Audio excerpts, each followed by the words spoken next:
Guys, you are currently watching a clip from our podcast, The Fellas. The full podcast is available exclusively on Spotify with video for free. So go ahead and follow us on Spotify. It actually helps us out more than you could imagine. I'll fight anyone. Yeah. I'm not picky. I'll fight. If the UFC are going to send me a contract to tell me to fight someone for a lot of money, I'll do it. How exactly does it work? Like, for people out there, because the way as a fan from a, I guess you like a casual fan, it just comes out and it says you are fighting this person and the poster's there. But usually, is it you go to them and you're like, I'd like to fight this person, or do they come to you and they say we want you to fight this person, or is it a mixture? How does that work? I can only really speak for myself because I only know the way that I do it. Every time I've done it, they've offered me someone and I've just said yeah, basically. Yeah. I don't know. I know there's other people who, it depends where you're at because I don't really feel like I'm in a position to challenge for the title yet. So I'm not like really picky who I fight. I'm just like still trying to prove myself really. I'm just like, I'll just fight anybody. I guess when you're in a title and you've got to think about rankings and all that kind of stuff and you got to fight the right guy to get you a title shot and all that. But I'm just like, I'm still trying to prove myself. SoLl just fight whoever they give me. I'm not too bothered. Yeah. And how many fights into the UFC are you? Because you're undefeated in the UFC. Yeah. How many of those fights have you had? 5. 5 of those. Yeah. Okay, so 5-0. Now, I was told to definitely ask you about the story about a disqualification loss that you had before the UFC. Oh, yeah. Would you be kind enough to enlighten me? I have no idea how this story goes. I've just been told I need to ask you about it. Who's told you to ask that? Our producer. Oh, right, Cal right, no problem. It's a long story, mate. It's a long story. How long have we got? Well, we got a little while. Break it down. Let's break it down. I've never really spoke about it, to be honest, publicly, but I'll tell you. Go on, we'll tell you. So basically, I had a fight on another show that's long gone now anyway, and I landed what's called a 12-6 elbow. Yeah. So 12-6 elbows in MMA are illegal. So it's a really bizarre rule. So basically, you're allowed to elbow this way, but you can't elbow 12-6. Which is very bizarre. If you can elbow someone any other way, what difference does that make? I don't know. But they said that I landed a 12-6 elbow. Anyway, I didn't land the 12. If I was going to do something cheating, I would openly admit that I did it. So anyway, I landed this elbow, normal elbow, and bearing in mind, in this fight, I was losing the fight beforehand. I was losing. Did you know that you were losing? Yes, I got dropped twice in a round, in the first round. So I lost the first round, I got dropped twice, nearly got stopped. I was young as hell, I was like 22. The second round, I started winning the fight. The guy was tired. I took him down. I ended up on top of him. So I was in a position where I could stop the fight. So if I was going to do something illegal, that would not be the right time to do it. It would be earlier on when I was losing. Yeah. So I had him in a position where I'm going to stop him, and basically had a massive cut on his head, and the ref just seen the blood and just shit himself. Really? So he didn't disqualify me straight away. What did happen was he started to argue with my dad, who was there. My dad started to argue with him, and then the bouncer pulled my dad off, and then basically there was a big fight between the bouncers and my supporters. Yeah. And then what happened was, it was on camera clearly that I didn't land the illegal elbow, but they said they're going to press charges unless, if I try and overturn the fight, they're going to press charges. So we'll just leave it. The fight has never been put on YouTube. Every other fight on the show has been put on YouTube.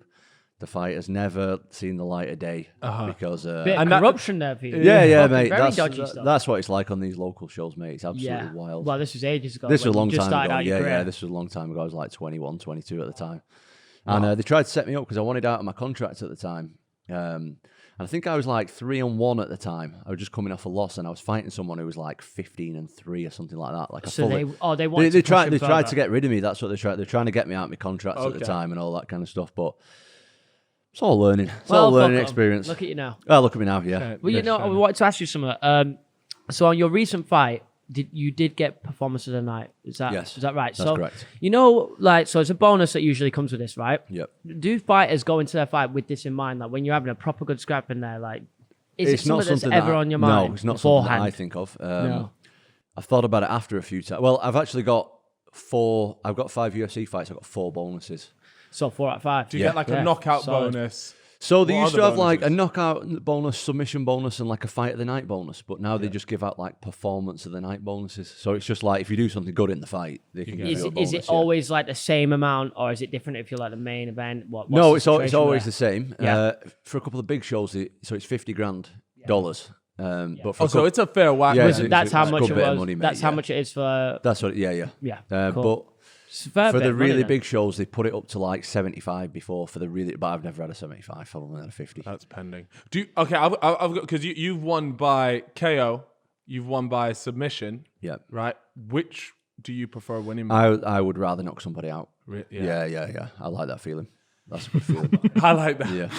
What- No, mate, submitting someone's good as well. But Yeah. there's nothing quite like being stood over someone when the. It's When you're just fucking Cold.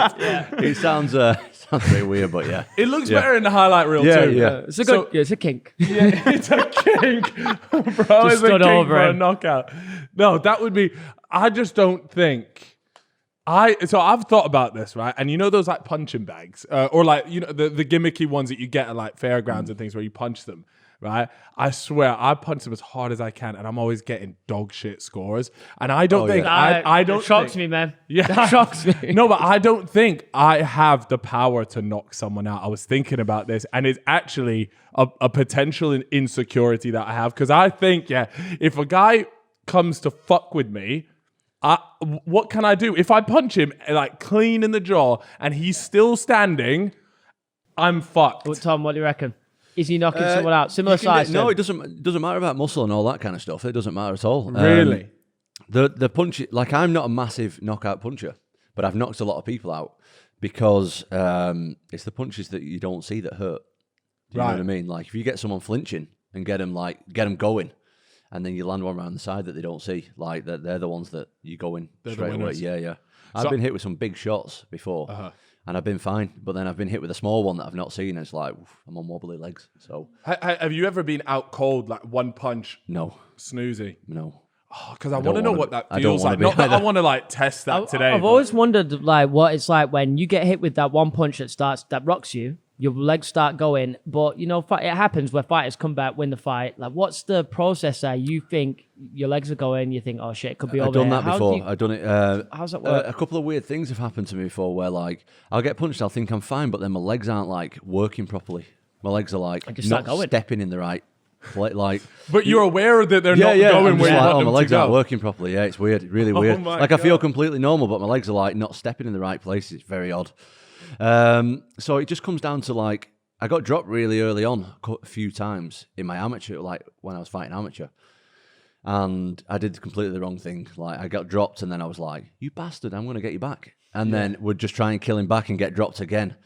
But then you kind of learn from that. And then the time I got dropped after that, it was like, right, I'm hurt here. I'm just going to try and just get out of the way and just let the round end and try and recover in the corner as opposed to, because that's your natural reaction. As soon as you start getting punched, you're like, I'm going to punch this fucker back in a minute. He's going to get it. But you got to try and be a bit more smart than that, yeah. Do you reckon you'd ever go to the middle of the octagon and just have that scrap off that Holloway The Holloway swingers. that did it? Nah, They just point down the and say, let's have it. swingers. It's not What do you really reckon? my style. That. Yeah. I'm like to think I'm more of an intelligent fighter than that. Oh, all right, that. I don't like to like try and... You're above that. I try and keep my ego out of it. See it as a sport, do you know what I mean? And that's it. I don't try not to do that kind of stuff. Do you look at opponents and think, you know what, if I rattle this guy enough, like he's definitely gonna lose his head during this fight?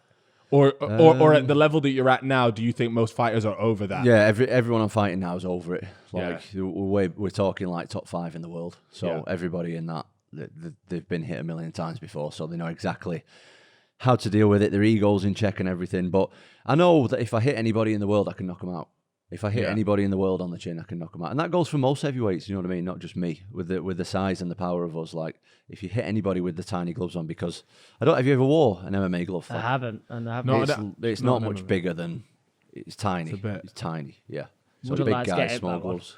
What about, like, do you ever find that your hand break? Like, that would be a thing that I'd be thinking about, like your hand actually just breaking. Yeah, I always break my hands near enough every fight.